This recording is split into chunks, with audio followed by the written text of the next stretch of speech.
بسم اللہ الرحمن الرحیم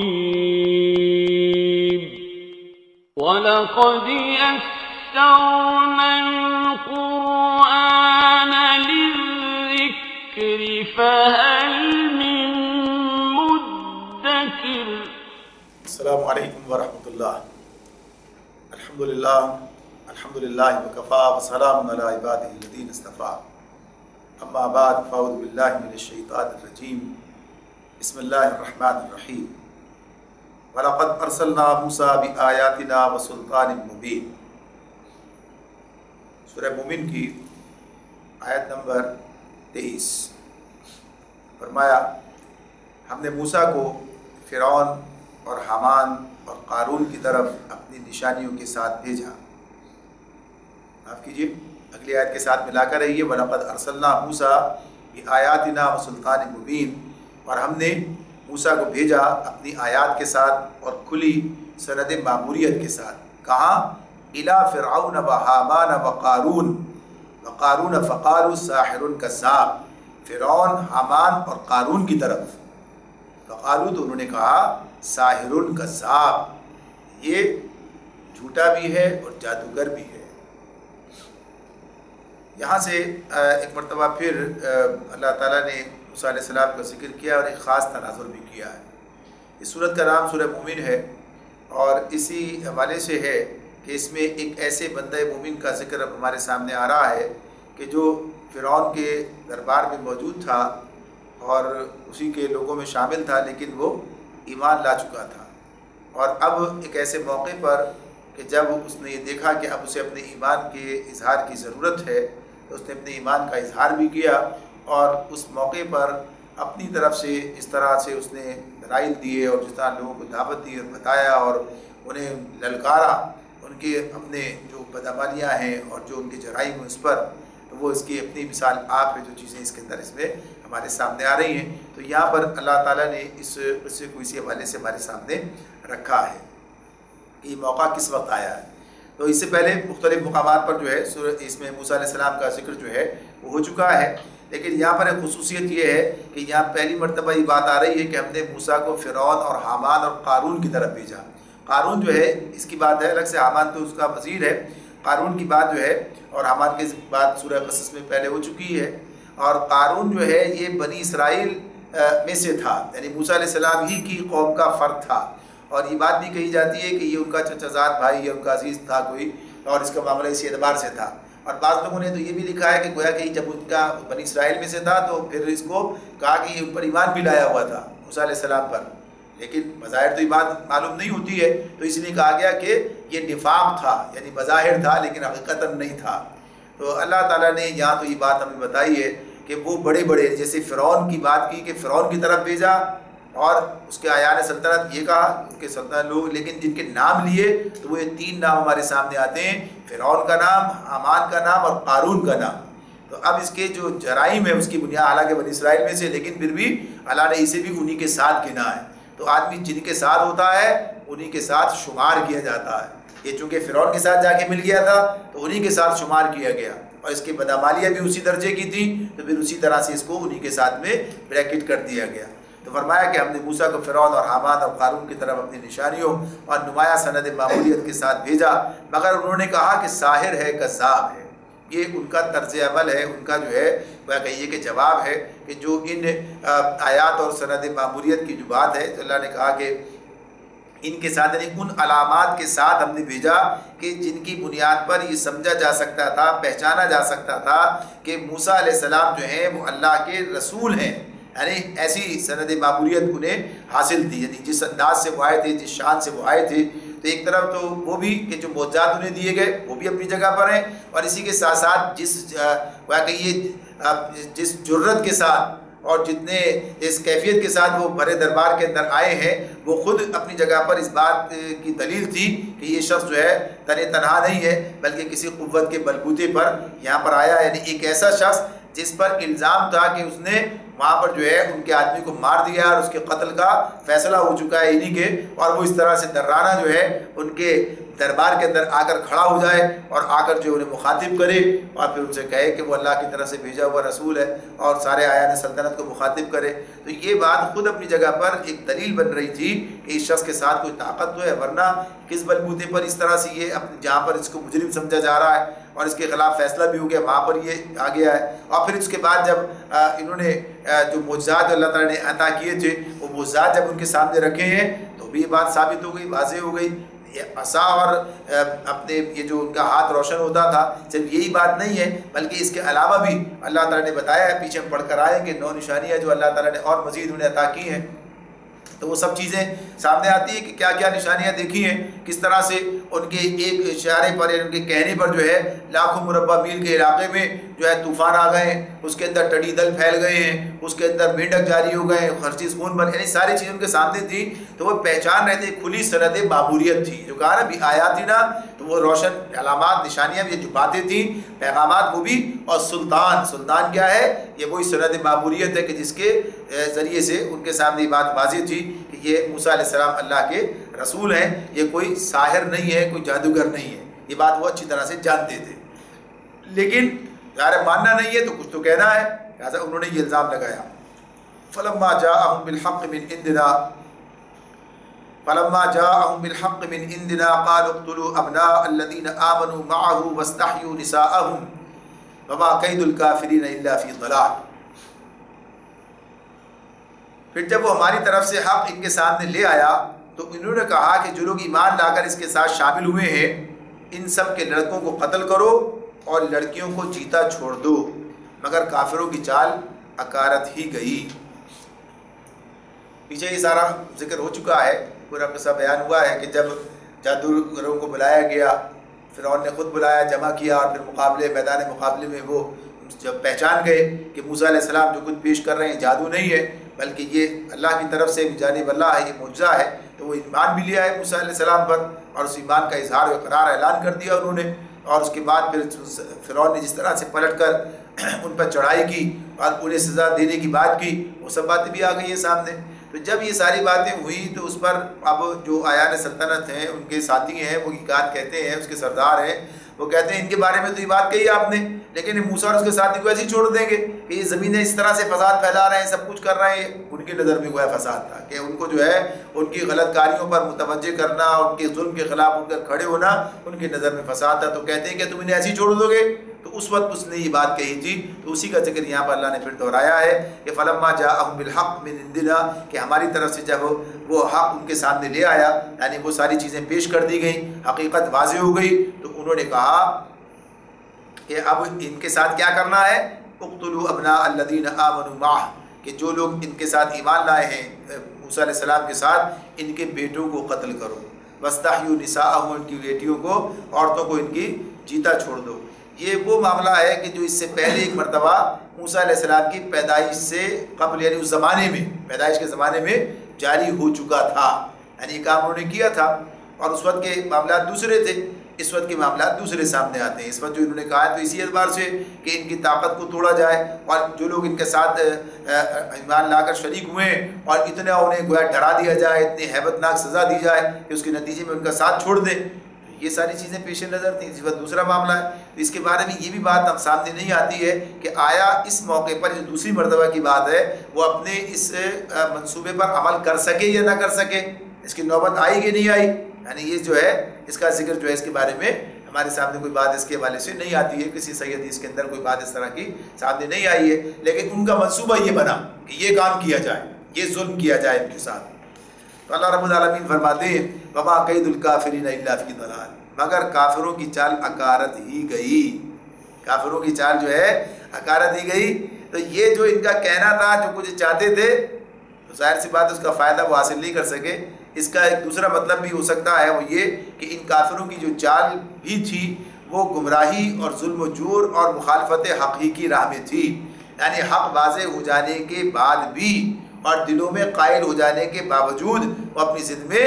آگے بڑھتے چلے گئے، صداقت کا نشہ دکھانے کے انہیں کوئی دلیل سے دلیل تدبیر اختیار کرنے میں باق نہیں کہ ہر طرح سے اس کے خلاف چلے، ہر طرح کی بات کی یہ جب بھی کوئی نشانی وہ دکھاتے تو یہ کہتے تھے کہ اب اللہ سے دعا کرو کہ یہ مصیبت ٹل جائے تو اب ہم تمہاری بات مان لیں گے اور بنی اسرائیل کو تمہارے ساتھ جانے کے لیے چھوڑ دیں گے. لیکن جب وہ معاملہ ختم ہوتا فوراً ہی پھر مکر جاتے اور پھر وہی سارا معاملات کرتے. یہ بات تو اللہ نے پے در پہ سامنے رکھی ہے، بتائی ہے کہ یہ کس طریقے سے اپنے جو ہے تدبیر کرتے رہے اور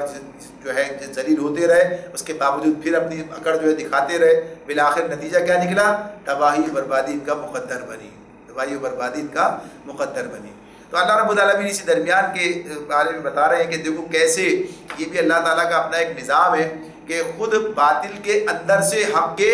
جو ہے حمایتی نکل کر آتے ہیں. یعنی حق کی یہ ایک خصوصیت ہے، حق کی یہ ایک قوت ہے کہ وہ باطل کے اندر جھوک لگا دیتا ہے، یعنی اس کے اندر سے وہ اپنے حمایتی ڈھونڈ کر نکال کر لے آتا ہے. یعنی ظاہر سی بات ہے کہ لوگ جب ان کے سامنے بات ہوتی ہے، حق ان کے سامنے آتے تو جو بھی حق پرست ہوتا ہے، حق کو پسند کرتا ہے، حق کو جو پہچان لیتا ہے اور جرت بھی ہوتی ہے حق قبول کر کے ان کے ساتھ آ جاتا ہے. تو مشرکین مکہ کا معاملہ بھی تو ایسے ہی تھا. ان میں سے جو ہیرے جواہر تھے ٹوٹ ٹوٹ کے آ رہے تھے، نبی صلی اللہ علیہ وسلم کے ساتھ شامل ہو رہے تھے. یعنی آگے وقت چل رہا تھا تو نبی اکرم صلی اللہ علیہ وسلم کی جماعت کے اندر اضافہ ہی ہو رہا تھا، وہاں کوئی کمی واقع نہیں ہو رہی تھی، وہاں تو اضافہ ہو رہا تھا. لوگ ٹوٹ ٹوٹ کے آ رہے تھے مشرکین کے پاس سے، اور یہاں پر جس کی سمجھ میں جب آ گیا وہ اسلام کے نام ان کے اندر آ گیا، نبی صلی اللہ علیہ وسلم کے ساتھ وابستہ ہو گیا. تو یہ کام ہمیشہ سے ہوتا رہا. تو یہ قوت ہے جو حق کو حاصل رہتی ہے کہ یہ باطل کے اندر سے اپنے حمایتی جو ہے وہ نکال لاتا ہے. تو اسی کا ذکر اللہ تعالیٰ فرماتے ہیں وقال فرعون ذروني اقتل موسى وليدع ربه اني اخاف ان يبدل دينكم او ان يظهر في الارض الفساد. اب کا موقع کیا آیا جب وہ نکل کر سردار سامنے فرمایا وقال فرعون نے ایک روز اپنے درباریوں سے کہا چھوڑو مجھے، میں اس موسیٰ کو قتل کیے دیتا ہوں اور پکار دیکھے یہ اپنے رب کو، مجھے اندیشہ ہے کہ یہ تمہارا دین بدل ڈالے گا یا ملک میں فساد برپا کرے گا. یہاں جو بات وہ کہتا ہے یعنی اب اس کے پاس کوئی چارہ کار نہیں رہا ہے، کوئی تدبیر نہیں رہی ہے، کوئی بات اس کی سننے کے لیے گویا کہیے کہ قوم کے اندر سے اس کے پاس دلیل نہیں ہے کیسے اس جو ہے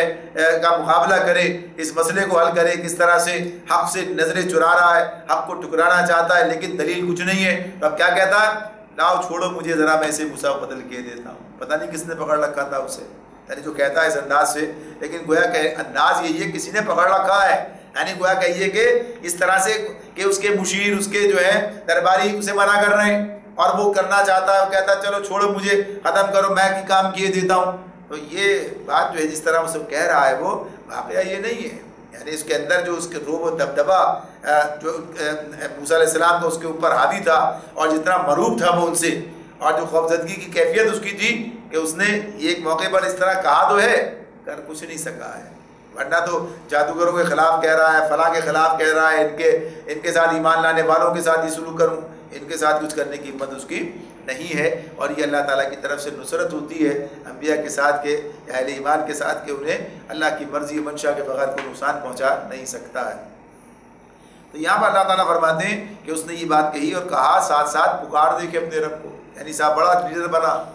بڑا کو کہیے کہ رب کی بات کرتا ہے نا، ٹھیک ہے پکار لے اسے، اس کے ذہن میں یہ بات ہے. لیکن جو کیفیت ہے وہ خود بتا رہی ہے، جو اس کا انداز ہے وہ بتا رہا ہے کہ اس کی ہمت نہیں ہے اس بات کی. تو بہرحال نبی کے ساتھ جو قوت ہوتی ہے وہ تو اللہ ہی کی قوت ہے، جس کا ذکر آگے موسیٰ علیہ السلام خود کر رہے ہیں. تو انہوں نے کہا کہ فرعون نے کہا کہ مجھے اندیشہ ہے تمہارا دین بدل ڈالے گا یا ملک میں فساد برپا کرے گا. دو باتیں اس نے کہی ہیں. پہلی بات کیا ہے؟ دین بدل دے گا، یعنی تمہارا عقیدہ بگڑ جائے گا ان کی تعلیمات سے. اور دوسرا یہ کہ اگر ان کی بات آگے بڑھ گئی، چل پڑی، تو فساد کا مطلب کیا ہے؟ انقلاب برپا ہو جائے گا. جس کو فساد کہہ رہا ہے یعنی وہ انقلاب برپا ہو جائے گا کہ جو ان کی تعلیمات کے نتیجے میں آئے گا. تو یہ بات یہاں ہمارے سامنے آ جاتی ہے کہ نبی جو تعلیم لے کر آتا ہے، جو پیغام لے کر آتا ہے، وہ پیغام اس بات کا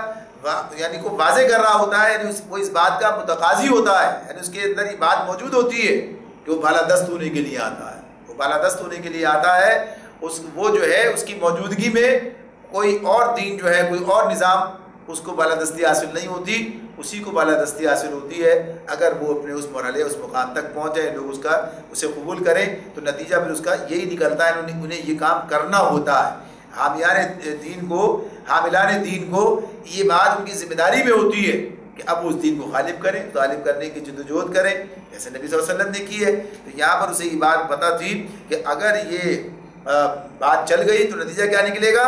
انقلاب آئے گا، اور اس انقلاب کو سمجھ رہا تھا۔ اس کی نظر میں ظاہر ہے کہ جب اسے مغلوب کیا جائے تو اسے فسادی کہے گا، اپنی دانست میں اس کے لیے فساد تھا، حالانکہ اس کے جرم کی سزا ملتی اسے اس نتیجے میں۔ تو اللہ رب العالمین نے بات فرماتے ہیں وقال موسیٰ انی عدت بربی وربکم من کل متکبر لا یؤمن بیوم الحساب۔ موسیٰ علیہ السلام نے کہا میں نے تو ہر اس متکبر کے مقابلے میں جو یوم الحساب پر ایمان نہیں رکھتا اپنے رب اور تمہارے رب کی پناہ لے لی ہے۔ ٹھیک ہے، تمہارا اپنا منصوبہ، تمہارے اپنے جو کچھ اقدام، میں نے اس کے مقابلے میں کیا کام کیا؟ میں نے موسیٰ علیہ السلام کہہ رہے ہیں کہ میں نے تو اپنے اور تمہارے رب، میرا بھی وہی ہے تمہارا بھی وہی، تم اس کے دسترس سے باہر نہیں ہو، تمہاری چوٹی بھی اسی کے دست قدرت میں ہے، تو میں نے تو اس کی پناہ لے لی ہے اور میں تو ہوں اس کا نمائندہ۔ تو کہا کہ ہر تمہارے ساتھ، یعنی صرف تمہاری بات نہیں ہے، ہر اس متکبر کے مقابلے میں جو یوم الحساب پر ایمان نہیں رکھتا اپنے رب اور تمہارے رب کی پناہ میں نے لے لی ہے۔ لہٰذا اس معاملے میں مجھے کوئی اندیشہ نہیں ہے، کوئی غم نہیں ہے، کوئی فکر نہیں ہے کہ یہاں جو ہے کوئی مجھے نقصان پہنچا دے گا۔ اچھا، یہ بات جو ہے قرآن مجید میں کئی کے مقامات پر ہمارے سامنے آتی ہے کہ جہاں پر مختلف انبیاء نے، جیسے ہود علیہ السلام کی بات ہمارے سامنے آئی ہے، پیچھے ہم نے پڑھی تھی، انہوں نے کہا کہ ٹھیک ہے جو تمہارے بس میں ہو تم کر گزرو، یعنی تم اور مجھے ذرا بھی مہلت مت دو۔ یعنی ساتھ ساتھ یہ بھی بات کہی ہے کہ جسے بلا سکتے ہو بلا لو، سب کو اکٹھا کر لو، میرے خلاف جو تدبیر چاہو اسے کر گزرو اور مجھے ذرا مہلت نہ دو۔ یہ کس بنیاد پر کہا جا رہا ہے؟ کس برتے پر یہ بات ہو رہی ہے؟ پتہ ہے کہ میرے ساتھ تو اللہ ہے اور میں نے تو اللہ کی پناہ حاصل کر لی ہے، اور جب اللہ کی پناہ میں چلا گیا ہوں تو پھر اللہ کی منشا اور مرضی کے بغیر کوئی کام نہیں ہو سکتا۔ اور یہ سارے کے سارے جتنے بھی ہیں مد مقابل، مخالف، یہ سب بھی کس کے قبضہ قدرت میں ہے؟ اللہ کے قبضہ قدرت میں۔ تو جب انسان حق پر ہوتا ہے اور حق کے لیے جدوجہد کر رہا ہوتا ہے تو اسے یہ اعتماد حاصل ہوتا ہے کہ اللہ کی مدد اور اس کی نصرت اس کے ساتھ ہے۔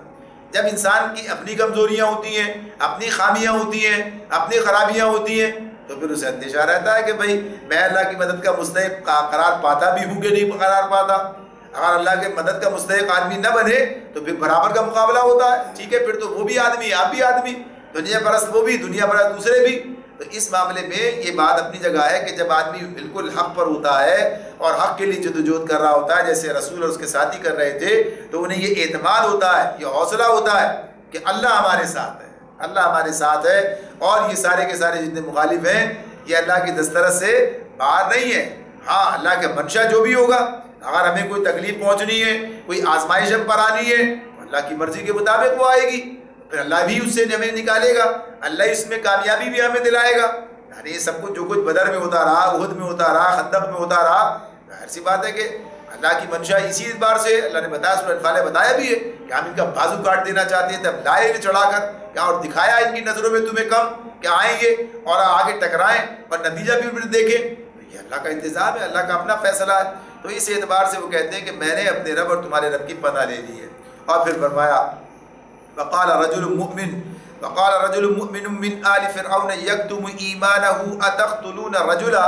ان یقول ربی اللہ وقد جاءکم بالبینات من ربکم وان یک کاذبا فعلیہ کذبہ وان یک صادقا یصبکم بعد الذی یعدکم ان اللہ لا یہدی من هو مسرف کذاب۔ اب اللہ کی مدد پناہ لے لی نا، اللہ کی مدد کیسے آ رہی ہے؟ اللہ انہی کے اندر سے نکال رہا ہے۔ وقال رجل مؤمن، اس موقع پر آل فرعون میں سے ایک مومن شخص جو اپنا ایمان چھپائے ہوئے تھا بول اٹھا، کیا تم ایک شخص کو صرف اس بنا پر قتل کر دو گے کہ وہ کہتا ہے کہ میرا رب اللہ ہے، حالانکہ وہ تمہارے رب کی طرف سے تمہارے پاس بینات لے آیا؟ اگر وہ جھوٹا ہے تو اس کا جھوٹ خود اسی پر پلٹ پڑے گا، لیکن اگر وہ سچا ہے تو جن ہولناک نتائج سے وہ تم کو خوف دلاتا ہے ان میں سے کچھ تو تم پر ضروری آ جائیں گے۔ اللہ کسی ایسے شخص کو ہدایت نہیں دیتا جو حد سے گزر جانے والا اور کذاب ہو۔ اب یہاں جو اس نے بات شروع کی ہے تو بات اس انداز سے شروع کی ہے کہ لوگوں کو ایک طرف قائل کیا جائے، یعنی لوگوں کو سمجھایا جائے۔ اپنے ایمان کا اظہار تو آگے جا کر ہو جائے گا، اس کی گفتگو خود بتا رہی ہے آگے چل کر کہ آپ کس درجے کا ایمان کا جو ہے حامل ہے، لیکن یہاں اس نے بات کا آغاز کیسے کیا ہے؟ بات کا آغاز اس نے کیا کہ کسی شخص کو قتل کر دینے کے لیے کیا یہ جواز کافی ہے؟ یعنی اس کا جرم کیا ہے؟ یعنی جب آدمی عدل کی بات کرتا ہے، جب آدمی انصاف کی بات کرتا ہے تو کہتا ہے کہ جس کے بارے میں جو بات کی جا رہی ہے، اسے کسی سزا کی بات کی جا رہی ہے، اسے مستوجب سزا قرار دیا جا رہا ہے اور کہا جا رہا ہے کہ اسے جو ہے قتل کر دیا جائے، اس کی بنیاد کیا ہے؟ کیا صرف یہ بات کہ وہ کہتا ہے کہ میرا رب اللہ ہے؟ یعنی وہ یہی تو کہتا ہے کہ میرا رب اللہ ہے، تو یہ بات وہ کہتے ہیں کہ کیا اس کا کہنا یہ اس کو موت کا حقدار بنا رہا ہے یہ؟ اور پھر کہا کہ وہ تمہارے پاس رب کی طرف سے تمہارے پاس بینات لے کر آیا ہے، یعنی ایسی کھلی کھلی نشانیاں اس نے تمہیں دکھائی ہیں جن سے یہ بات روز روشن کی طرح عیا ہو چکی ہے کہ وہ تمہارے رب کا بھیجا ہوا ہے، اس کا رسول ہے، اس کا نمائندہ ہے۔ تو یہ جو شخص ہے انہیں بتا رہا ہے کہ ذرا سوچو، تمہارے پاس یہ سب چیزیں لے کر وہ آیا ہے۔ اور پھر اسی کے ساتھ ساتھ ایک اصولی بات، اگر وہ جھوٹا ہے تو اس کا جھوٹ خود اسی پر پلٹ پڑے گا، یعنی جھوٹ کبھی آگے بڑھتا نہیں ہے، جھوٹ تو بالآخر کچھ ہی عرصے کے بعد بالآخر اس کا پول کھل جاتا ہے اور وہ ختم ہو جاتا ہے، اس کا راز فاش ہو جاتا ہے، معاملہ ختم ہو جاتا ہے۔ تو جھوٹ جو ہے وہ آگے بڑھتا نہیں ہے، جیسے کہتے ہیں جھوٹ کے پیر نہیں ہوتے، یعنی وہ آگے چلتا نہیں ہے، وہ جو ہے جلدی ختم ہو جاتا ہے۔ تو اس میں یہ بات کہ اگر یہ جھوٹے ہیں تو انہیں گال پہ چھوڑ دو، اس کا نتیجہ ان کے خود سامنے آ جائے گا جو کچھ یہ کہہ رہے ہیں۔ لیکن یہ بھی تو ہو سکتا ہے کہ آدمی سچا ہو، تمہارے پاس کوئی دلیل تو ہے نہیں، تم نے کوئی پردہ غیب اٹھا کر دیکھ تو نہیں لیا کہ جو باتیں یہ بتا رہا ہے وہ غلط ہیں اور جو تم کہہ رہے ہیں وہ صحیح ہے؟ تمہارے پاس بھی کوئی دلیل تو نہیں ہے، اس کے پاس تو دلائل ہیں، اس کے پاس کھلی سند معمولیت ہے، اس نے وہ چیزیں پیش کی ہیں جو اس کے معمول من اللہ ہونے کی علامات ہیں، نشانیاں ہیں، کھلی کھلی نشانیاں اس نے تمہیں دکھا دی۔ کہا نا جاءکم بالبینات من ربکم، تمہارے رب کے طرف سے تمہارے پاس بینات لے کر آیا، وہ نشانیاں جو تم نے دیکھی ہیں۔ تو اب اگر یہ بات سچی ہوئی تو کیا بنے گا؟ وَإِن يَكُ صَادِقًا يُصِبْكُ بَعْضُ الَّذِي يَعِدُكُمْ، تو وہ کہتے ہیں کہ اگر وہ سچا ہے تو جن ہولناک نتائج کا وہ خوف تمہیں دلاتا ہے ان میں سے کچھ تو تم پر ضرور ہی آ جائیں گے۔ یعنی اگر وہ سچا ہے،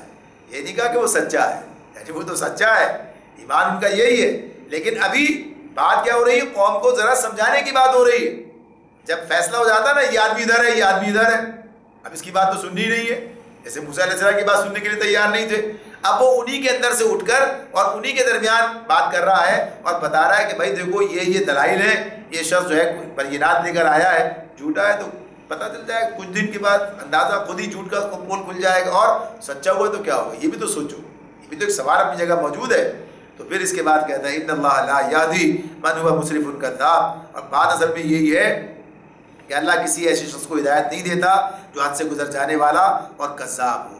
تو اس معاملے میں تو یہ بات تمہارے سامنے رہنی چاہیے کہ اگر وہ ایسے ہیں، یعنی اگر جیسے تم کہہ رہے ہو تو پھر کچھ نہیں ہوگا، لیکن اگر تم ایسے ہو، تمہارا معاملہ اس طرح کا ہے، تو پھر تم خود سوچ لو کہ تمہارے ساتھ معاملہ کیا ہوگا۔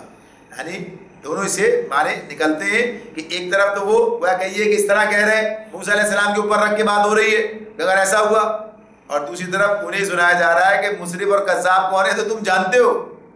یہ تم جانتے ہو کہ مصرف کون ہے، یعنی جو مصرف کیا ہے، جو اپنی حد سے تجاوز کرنے والا ہے، کسی حد پر رکنے والا نہیں ہے، یعنی اس کی بات ہے یہ، تو یہ تو تمہاری خصوصیت ہے،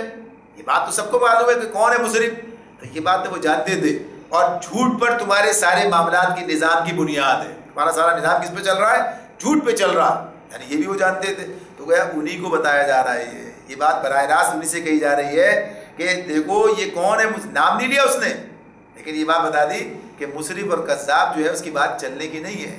اگر وہ مزاح ہوں گے تو خود مت کا معاملہ ہے، لیکن اگر تم ہو تو تم خود سوچ لو۔ یا قوم لکم الملک اليوم ظاہرین فی الارض فمن ینصرنا من بأس اللہ ان جاءنا قال فرعون ما اریکم الا ما ارى وما اہدیکم الا سبیل الرشاد۔ جب انہوں نے یہ کچھ کہا، یا قوم، اے میری قوم کے لوگو، لکم الملک اليوم، آج تمہیں بادشاہی حاصل ہے، آج تمہیں بادشاہی حاصل ہے اور زمین میں تم غالب ہو، لیکن اگر اللہ کا عذاب ہم پر آ گیا تو پھر کون ہے جو ہماری مدد کرے گا؟ اگر اللہ کا عذاب، پھر وہ کہیے لوگوں کو متوجہ کرنا، سمجھانا، ڈرانا، من بعث فمن ینصرنا، کون ہماری مدد کرے گا، من بعث اللہ ان جاءنا، اگر اللہ کی طرف سے ہم پر عذاب آ گیا۔ اچھا اب دیکھیے بات یہ ہے، اس سے بھی پتہ چلتا ہے کہ وہ لوگ مشرک ہی تھے، یعنی اللہ کا تصور ان کے پاس تھا۔ اب یہ شخص کہہ رہا ہے کہ اللہ کی طرف سے عذاب آ گیا، اب کوئی کہہ رہا ہے اللہ تو فرعون ہے، فرعون کو اللہ نہیں مانتے تھے، یعنی دنیا میں اسے اپنا رب تسلیم کرتے ہیں، یعنی دنیا کا نظام اس کے کہنے سے چلے گا، دنیا میں کسی اور کی بات نہیں چلے گی، اللہ کی بات جو ہے ٹھیک ہے، جا کے اس کے آگے جو انہوں نے اپنے بنا رکھے تھے شرک کے اور سارے معاملات کہ بس اس کی پوجا پرستش کرو، باقی تو معاملہ اس کا، وہ کہتے اسی معنی اپنے آپ کو رب اعلیٰ کہتا تھا کہ اس دنیا میں نظام میرا چلے گا۔ لیکن یہ کیا کہہ رہے ہیں، یہ تو کہہ رہے ہیں کہ یا قوم لکم الملک اليوم ظاہرین فی الارض فمن ینصرنا من بعث اللہ ان جاءنا، آج تمہیں بادشاہی حاصل ہے، زمین میں تم غالب ہو، لیکن اگر اللہ کا عذاب ہم پر آ گیا تو پھر کون ہے جو ہماری مدد کر سکے گا؟ یہ جواب یہ پوچھتے ہیں، قال فرعون ما اریکم الا ما ارى، جواب کیا دیتا ہے، فرعون نے کہا، فرعون نے یہ نہیں کہا کہ کیسی باتیں کرتے ہو میں ہوں نا، یہ نہیں کہا اس نے، کیا کہتا ہے، قال فرعون ما اریکم الا ما ارى، فرعون نے کہا میں تو تم لوگوں کو وہی رائے دے رہا ہوں جو مجھے مناسب نظر آتی ہے، وما اہدیکم الا سبیل الرشاد، اور میں اسی راستے کی طرف تمہاری رہنمائی کرتا ہوں جو ٹھیک ہے، یعنی اس کے اپنے دانش میں، اس کے اپنے خیال میں، زوم میں یہی ٹھیک ہے، یہ تو یہ بات جو ہے وہ کہتا ہے۔ تو فرعون کے اس جواب سے یہ اندازہ ہوتا ہے کہ ابھی تک وہ یہ تو نہیں سمجھ سکا تھا کہ یہ شخص جو ہے، یہ جو اس کا اپنا آدمی ہے، جو اس کا جو دربار کا یہ درباری ہے یا اس کا رشتہ دار جو ہے، یہ خود بھی ایمان لا چکا، ابھی تک سمجھا نہیں ہے، وہ ابھی تک تو کہتا ہے کہ یہ بات بتا رہا ہے، یہ بات کہہ رہا ہے، ظاہر سی بات ہے، لیکن اصل رسوخ کا آدمی ہے اور ظاہر سی بات ہے کہ یہ بات اپنی جگہ موجود ہوتی ہے، اور یہ آدمی جو ہے یہ ہمیشہ صحیح بات کرتا ہے، یعنی کچھ لوگ خوش آمدی ہوتے ہیں، کچھ لوگ حق کی بات کر رہے ہوتے ہیں، تو لوگوں کو اندازہ ہوتا ہے، لوگ اپنی نہج کے اندر ٹھیک ہوتے ہیں، یعنی اس میں یہ بات اپنی جگہ ہوتی ہے کہ جاہلیت کے اندر بھی وہ بہرحال عدل پر ہوتے ہیں، ابھی تک دین ان کے سامنے نہیں آیا، صحیح بات سامنے نہیں آئی ہے، پہچانی نہیں ہے، تو یہ بات کہ اس کے بارے میں اس کا کچھ اندازہ تو ہے، تو کہتا ہے بھائی جو میری سمجھ میں آتا ہے وہ تو میں وہ کہتا ہوں، جو میں صحیح سمجھ رہا ہوں بیان کر رہا ہوں، میرے خیال میں تو یہ بات ٹھیک ہے جو میں تمہارے سامنے بیان کر رہا ہوں۔ تو اس کے بعد بات آتی ہے، فقال الذی آمن یا قوم انی اخاف علیکم مثل یوم الاحزاب، وہ شخص جو ایمان لایا تھا اس نے کہا اے میری قوم کے لوگوں، مجھے خوف ہے کہ کہیں تم پر بھی وہ دن نہ آ جائے جو اس سے پہلے مثل یوم الاحزاب بہت سے جدوں پر آ چکا ہے، مثل دأب قوم نوح وعاد وثمود والذین من بعدہم وما اللہ یرید ظلما للعباد، جیسا دن قوم نوح اور عاد اور سمود اور ان کے بعد والی قوموں پر آیا تھا، اور حقیقت یہ ہے کہ اللہ اپنے بندوں پر ظلم کا کوئی ارادہ نہیں رکھتا، حقیقت یہ ہے، ساری باتیں کرتا جاتا ہے، ساتھ ساتھ دلائل دیتا جاتا ہے کہ اللہ جو ہے اپنے بندوں پر ظلم کا کوئی ارادہ نہیں رکھتا، یعنی خواہ انہیں ہلاک کرنا نہیں چاہتا، انہیں سمجھا رہا ہوتا ہے، بتا رہا ہوتا ہے، اور پھر عذاب اس وقت آتا ہے جب عزلو عدل اور انصاف جو ہے وہ عذاب کے مستحق ہو جاتے ہیں، تو پھر اللہ کا عذاب ان پر آ جاتا ہے، پھر یہ ہوتا ہے۔ تو یہ بات جو اس میں بیان کی جا رہی ہے، بتائی جا رہی ہے کہ معاملہ جو ہے اس اعتبار سے، یا قوم انی اخاف علیکم یوم التناد، اے قوم مجھے ڈر ہے، اے قوم مجھے ڈر ہے کہیں تم پر بھی فریاد و فغاں کا دن نہ آ جائے، یعنی یہ جو بات ہے، اس طرح سے جو شخص جو انہیں پکار رہا ہے، بتا رہا ہے، سمجھا رہا ہے، اور پھر جو ہے گویا کہیے کہ موسیٰ علیہ السلام جو کچھ کہہ رہے تھے وہی بات تو وہ شخص بھی کہہ رہا ہے، لیکن اس انداز سے کہہ رہا ہے کہ ابھی وہ بات سمجھ نہیں رہے، کہتے ہیں تو ہمارے اندر سے اٹھ کر ہماری بات کر رہا ہے، تو اپنی طرف سے اس نے دلائل پورے دے رہے ہیں، ساری بات جاری ہے، تو یہ بات تھوڑی سی تفصیل رکھتی ہے اپنے اندر۔ تو یہاں پر جو ہے وہ بات آگے انشاءاللہ تعالیٰ اگلی نشست کے اندر اس کو مکمل کریں گے۔ آج کی بات کو اسی مقام تک رکھتے ہیں کہ وہ اپنے قوم کو ڈرا رہا ہے، سمجھا رہا ہے، بتا رہا ہے، اور انہیں متوجہ کر رہا ہے کہ دیکھو تمہارا یہ طرز عمل تمہیں کہیں اللہ کے عذاب کا مستحق نہ بنا دے۔ تو اس سے بہرحال یہ پتہ چلتا ہے کہ وہ اللہ کو جانتے پہچانتے اس اعتبار سے ہیں، لیکن جو اصل گمراہی وہ یہی کہ دنیا میں انہوں نے یہ سارا اختیار جو ہے فرعون کے دے رکھا ہے، اور اسی کو سمجھتے ہیں کہ یہی ہے سب کچھ، اور ساتھ ہی ساتھ جو شرک وہ کر رہے تھے وہ ان کا جرم ہے، اور جو ظلم وہ کر رہے تھے بنی اسرائیل کے ساتھ وہ ان کا جرم ہے جو سامنے آتا ہے۔ اللہ تعالیٰ ہمیں سمجھنے اور عمل کرنے